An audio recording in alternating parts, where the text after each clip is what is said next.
Jax Teller from Sons of Anarchy is real. Sort of. Hi, welcome to Belated Binge Sons of Anarchy. I'm Zach, your host, revisiting some of the most iconic series in recent memory that I nearly missed, like Sons of Anarchy, and today is our first topic episode on the main feed. Jax Teller is real. Let's do it. The Belated Binge Podcast. Before we get into it, shout out to the Patreon bonus binge squad. Bonus binge squad. Alex and Katie. More on that later. I teased this episode with the whole Jax Teller is real, right? Which we know isn't actually true. Jax Teller is a fictional character named after the child of the creator, showrunner, and actor who plays Otto, Kurt Sutter, and the actress who played Gemma, Katie Segal. They're married. They have a son named Jackson. That was the name inspiration for the character on the show. Ta-da! Jax is real. No, that end of the episode. No, that's not what we're doing. But the show itself, inspired by Hamlet. Many, I believe even Sutter himself, has said it's Hamlet on motorcycles. Very fictional. Very fictional. But the Sons of Anarchy Motorcycle Club is inspired by real-world one-percenter motorcycle clubs. Prominently, the Hells Angels. Sonny Barger, who I'm pretty sure I have all of this right in my head. If not, I apologize. No offense meant in any way. But I'm pretty sure that he was the Oakland chapter for the Hells Angels founding president, I think. What I know that he was the biggest Hells Angel that we recognize and that we know, and that he was a consultant for Kurt Sutter for the show. He played Lenny the Pimp, who was a club member who was incarcerated like Otto. And I think that it's a fair bet that Sonny Barger, or Sonny Barger, to be honest with you, I've heard it pronounced both ways from different sources that I think are fairly reputable. So I'm going to go with Barger because it rolls off my tongue a little bit easier. But I would say that he's the reason that you have ever heard of the Hells Angels in the first place. He was the face of that organization that brought them into mainstream back in whatever the 70s or whatever it was. Movies were made hugely relevant in pop culture. He essentially turned the Hells Angels into a brand. He made them synonymous with America, essentially. And he's not the only one. The actor who played Happy, David Labrava, I believe I'm pronouncing that correctly. He was a Hells Angel and was a key advisor on the show. My understanding in just kind of hearing about the show is that he was kind of the culture regulator on the show. He was the one that made sure that the club stuff that they did on the show would come across feeling authentic. And he wasn't the only Hells Angel on the show either. Those two, I guess, weren't the only ones. There were supporting cast members, a couple that we haven't met yet at this point in our rewatch, but that are coming up. A couple of SAMCRO members that are coming were Hells Angels members. I've also recently learned, literally as the time I'm recording this, it was 2 days ago, or maybe a day ago. I don't know. Time has no meaning. But I was listening to the audiobook of Charles Falco, who was a CI, an informant who infiltrated the Vagos, for a minute in the Mongols and in the Outlaws, and there's a book about it. They also did a TV show about it based on the book. He mentioned in the book that he recognized and learned that there were like a lot of extras in the Sons of Anarchy show that were part of the Vagos motorcycle club. Probably other clubs, I'm guessing. I'm guessing not the Outlaws, though. That joke's only going to make sense to a couple people that are listening or potentially watching this, but maybe a few more will get it later in this episode. All that being said, Sons of Anarchy is fake, right? It's fiction. It's not a biography. It's not a documentary. It's a dramatized, sensationalized, like Hollywood depiction meant for entertainment purposes only. But it is rooted in reality. And Jax Teller is no different. There's two interesting things that I've learned pretty recently about the character of Jax Teller that I thought would make a fun topic episode for the podcast. And that when considering them together, you might come away feeling like Jax Teller is actually real. The first came from an interview that Charlie Hunnam did with the Huffington Post way back in 2015. He talked about what it was like playing Jax, what it was like coming off of playing Jax and all that stuff. Because in 2015, he had just the series had just wrapped. So it was past tense for him. And he was kind of recent he'd been through the whole journey, I guess you could say. So they talked about that in the interview that he did. And in that interview, he also shared something about his preparation to play the character. Apparently, back before they started shooting the pilot, Charlie Hunnam was granted permission to spend some time hanging around what he described as a prominent club with a presence in Oakland. Remember what I said before about Sonny Barger? Oakland chapter, Hell's Angels, involved in the making of Sons of Anarchy.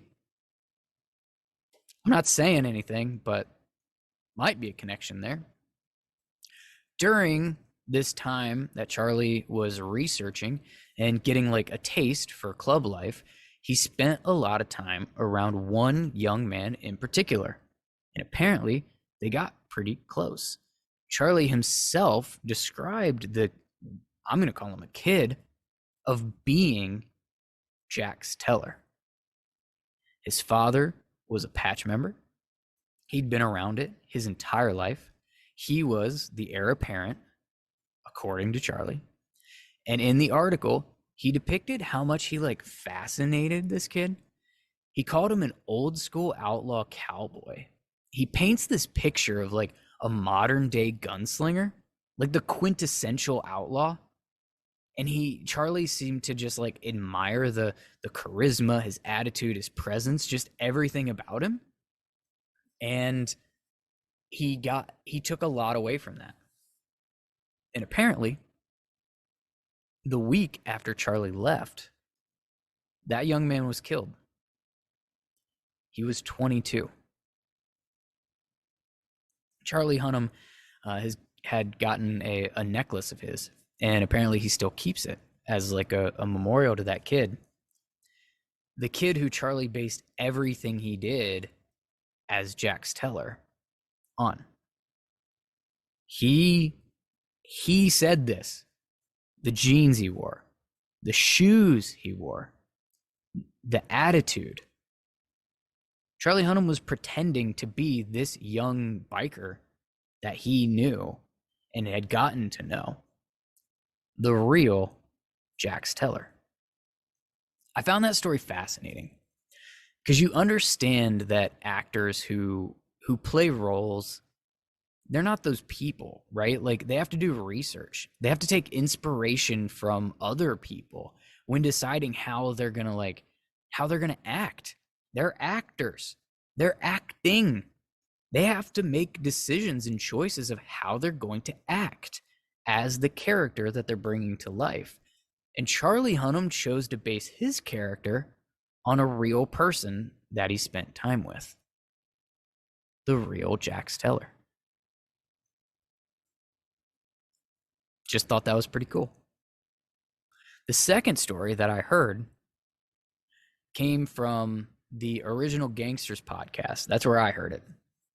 In an episode that they did back in December or January, that time frame, wintertime, they were recapping some of the latest news and storylines coming out of the outlaw biker world. They're like a true crime podcast, I guess. They're like crime reporters or professors. One of them I think like teaches criminology, and I think the other one's like a crime reporter kind of a thing. It's an interesting show. They do a lot on like organized crime and mob bosses, and also they have quite a few episodes about outlaw motorcycle clubs. Those are obviously the episodes that I find the most interesting. Obviously. Well, maybe not obviously, but like it's a podcast about a TV show depicting a motorcycle club. What do you think I'm gravitating towards? Anyway, the final update that they talked about in this particular podcast episode was a story about a man that they said many call the real life Jax Teller. Again, I'm definitely gonna put a disclaimer on here, and I'm gonna do it now. I'm not a true crime podcast. I'm not a crime reporter. I'm not an investigative journalist. I have no sourcing. I have no knowledge. I have nothing about this is like firsthand knowledge for me. I heard about it on this podcast, and I read a couple of short articles that I just cross-referenced to kind of make sure that it was real.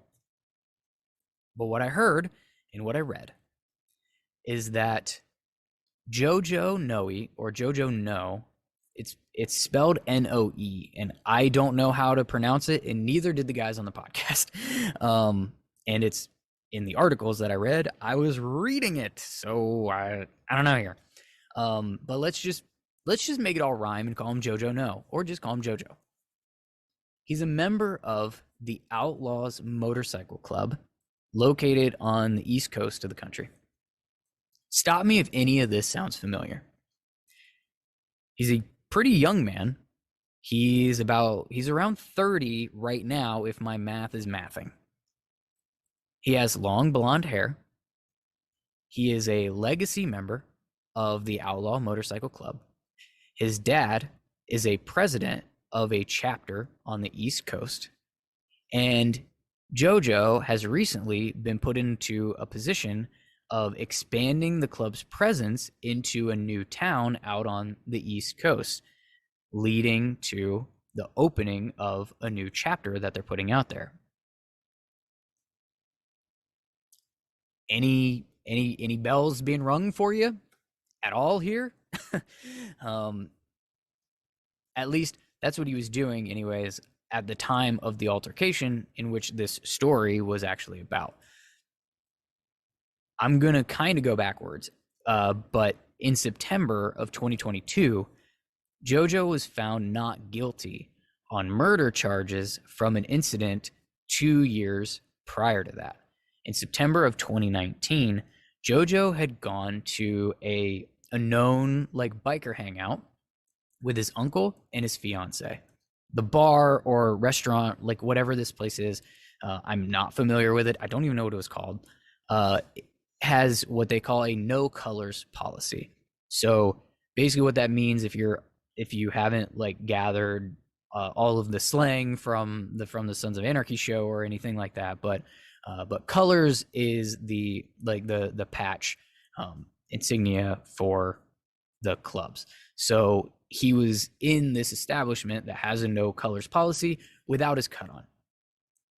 From my understanding in the way that it was described on this podcast, he was essentially just grabbing a drink, maybe grabbing some food with his fiance and his uncle at this place that a lot of bikers hung out. According to the accounts described on the podcast, while they were inside, there were other motorcycle club members who knew that they were in there.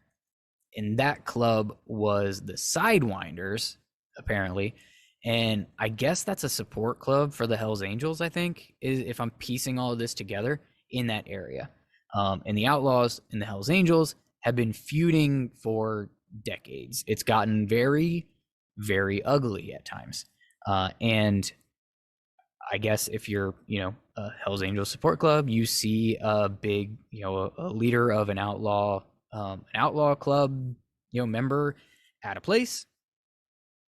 There's opportunity there for things to not go well. And according to what was described from the surveillance tapes in the parking lot, again, I've not seen these tapes. I am just saying how it was, how the scene was described by this other podcast. The other clubs started to, members of the other clubs started making some phone calls in the parking lot and started gearing up for something outside while JoJo and his family were inside. And when they came out to leave, some either one or a couple of the club members that were out there confronted them. But it sounds like it all it didn't get out of hand or anything. It was kind of just all it really did was stall JoJo and his uncle and his fiance from getting to their bikes and leaving, which seems to be the goal. Because I guess when they got on their bikes to leave, that's when a whole bunch of other bikes showed up at the restaurant. Presumably what those phone calls were all about. And with what was described as I don't know, 20 to 25 club members, they boxed JoJo and his family in, and they essentially just jumped him there in the parking lot. And again, how it was described is when one of these Sidewinder club members, or I don't know necessarily if it was all Sidewinders or if maybe this was another guy from a different club or anything like that, but somebody swung, I guess, a hammer at JoJo's fiance. And that's when JoJo pulled out his handgun, which he was apparently carrying legally with a permit. And they, kind of got away from JoJo and his fiance. And they turned everybody turned their attention to the uncle. And the uncle was, he was already teamed up on, and I guess had to go to the hospital with a cracked skull and stuff like that. But at the point where there was a member of the Sidewinders who had some sort of an object, I think they said something like a pipe, so not like a baseball bat, but kind of some sort of pipe shaped object. Again, it's surveillance tapes that they were describing, so it's kind of hard to those things aren't exactly HD, I don't think. And again, I didn't see them, but apparently just as somebody was swinging or getting ready to swing this pipe at his uncle's head, JoJo shot him in the back of the head twice and killed him. I guess in the he was obviously, it took 2 years to get to decision time in the courts. But I guess the jury didn't take very long to come to the conclusion that JoJo acted in self-defense. There are certainly questions that people could ask why he was charged the way he was, because they went for first degree and second degree murder charges and stuff like this. I don't know. I'm not here to litigate. I barely understand any of the legal parts at all, but even one of the short articles that I read described or had a quote in there that said like a scene out of Sons of Anarchy. And I'm just sharing this because, one, this guy literally was described as the real life Jax Teller, has a lot of parallels to Jax on the show. Even some, granted, I've seen pictures of the guy. He's no Charlie Hunnam, but you can see where resemblance would could be made between the two characters. He's an actual outlaw biker, and Charlie Hunnam is an actor. So, you know, is what it is. But I also find it ironic that he's an outlaw, and there were a lot of Hell's Angels influences in how the Sons of Anarchy made its decisions for how the club was depicted. I'm not going to sit here and say that or try to insinuate that the Sons of Anarchy was based on quote unquote the Hell's Angels, but I think there were a lot of inspirations taken from the Hells Angels and a lot of input based on how many Hells Angels were involved in the making of Sons of Anarchy. And the Outlaws have been at odds for literally decades. But this guy is part of the Outlaws, and he's kind of like been described as the real life Jax Teller. Just to me, that's irony. But the other reason that I'm just sharing this, because it does sound like a scene straight out of Sons of Anarchy. Many of the criticisms from the show come from how unrealistic people say that it is. Jax's shoes, the amount of violence. It's definitely dramatized. It's definitely sensationalized. But this stuff actually happens. Like in real life. The things that happen on that show are actually happening in the real world in various club activities that you learn about if you spend any time just absorbing media and stories surrounding that subculture, and if you love the show, as I assume that you do if you're listening or watching this, and you haven't done it yet, I would recommend exploring podcasts or YouTube videos, even like books and TV shows. There's some really fascinating people who have shared their experiences from being a part of 1% clubs, notably the Hells Angels, who are so ingrained in the making of Sons of Anarchy.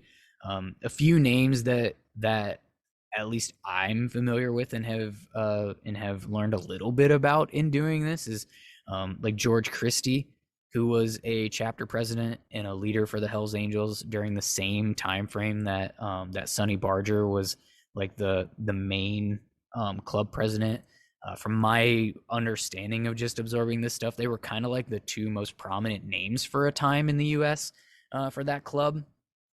Mel Chansey is another former Hells Angels club president that's done some really high profile interviews and talked about his experiences. There's stuff from some of those undercover operations that I like the one I mentioned earlier, the Charles Falco. There's the Jay Dobbins infiltration story. There's been like TV shows made about some of that stuff. It's really fascinating. It's really fascinating stuff. And actually, I just heard one again at the time of recording this. I just heard one. I listened to some of it last night and some of it today. A guy who goes by Mooch has a YouTube channel, but talks about his life and some of his experiences as a Mongol.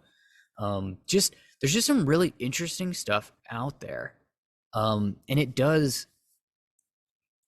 In some ways, it does sort of make it sound like it's glorifying the the biker wars, the grenades, the car bombs, the drive-bys, freeway shootouts, different brawls that they were in, not to mention the quote unquote normal club stuff with like fighting for entertainment, drugs, parties, how they interact with women, law enforcement. Like it is, the stories are crazy that you hear, and I don't want to sit here and say that that's what motorcycle clubs are, because I also don't believe that to be true, but I do believe that it happens. You know what I mean? Like, I think there's a world that we live in where that a lot of that stuff is real and has taken place. while there's also a lot of motorcycle clubs that are not breaking the law in like any way except for maybe speeding tickets. Like the two can both be true at the same time. And while Sons of Anarchy, Jax Teller, that's all fictional. It's a fictional show, a fictional character, but it has roots in reality that's just kind of fascinating. I hope you enjoyed this episode. Go ahead and like, subscribe, follow, do all of those things. Check out Patreon for bonus episodes, some other cool stuff that I do over there. There's a free Facebook group. There's links to social media and everything in the show notes. You can also get there from the website belatedbinge.com. Remember, life is short. Buy the motorcycle. When you do, wear a helmet. Dress for the slide, not the ride, and make sure to take Belated Binge along for the ride.